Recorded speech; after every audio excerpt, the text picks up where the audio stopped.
વાઘોડિયા સીટના ભાજપના ઉમેદવારના પૂર્વ પીએ સામે દુષ્કર્મની ફરિયાદ।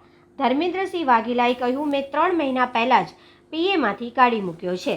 વડોદરા શહેરમાં રહેતી પરપ્રાંતીય મહિલાએ વાઘોડિયાના પૂર્વ અપક્ષ ધારાસભ્ય અને વાઘોડિયા વિધાનસભા બેઠકના ઉમેદવાર ધર્મેન્દ્રસિંહ વાઘેલાના પૂર્વ પીએ સામે દુષ્કર્મની ફરિયાદ નોંધાવી છે। જોકે મહિલાએ પોલીસ ફરિયાદમાં જણાવ્યું કે રાજેશ ગોહિલે બાપુનો પીએ હોવાની વાત કરી હતી।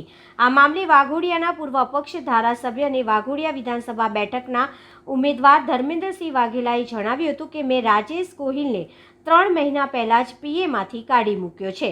જોકે રાજેશ ગોહિલે તાજેતરમાં વડોદરામાં રહેતા પરપ્રાંતીય મહિલાએ જવાહરનગર પોલીસ સ્ટેશનમાં નોંધાયેલી ફરિયાદમાં જણાવ્યું છે કે મારા લગ્ન થઈ ગયા છે અને એક દીકરી અને એક દીકરો છે।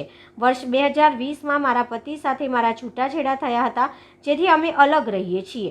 વર્ષ 2023માં મારે ટીબીની બીમારીનું નિદાન થયું હતું, જેથી મેં મારી હોટલ બંધ કરી હતી। હોટલ બંધ થતાં મારા મકાનના 3 હપ્તા ચડી જતા બેંક તરફથી 36 દિવસમાં બાકી હપ્તા નહીં ભરો તો મકાનને તાળું મારવામાં આવશે તેવી નોટિસ આપવામાં આવી હતી। જેથી હું મારા પપ્પાના મિત્ર પાસે સલાહ લેવા ગઈ હતી, જેથી તેમણે કહ્યું હતું કે બાપુ પાસે જાઓ અને બાપુને વાત કરો તો બાપુ બેંકમાં વાત કરશે તો બેંકવાળા માની જશે। સોશિયલ મીડિયામાં કરેલી પોસ્ટમાં પોતે ધર્મેન્દ્રસિંહ વાઘેલાનો પીએ હોવાનું લખેલું છે।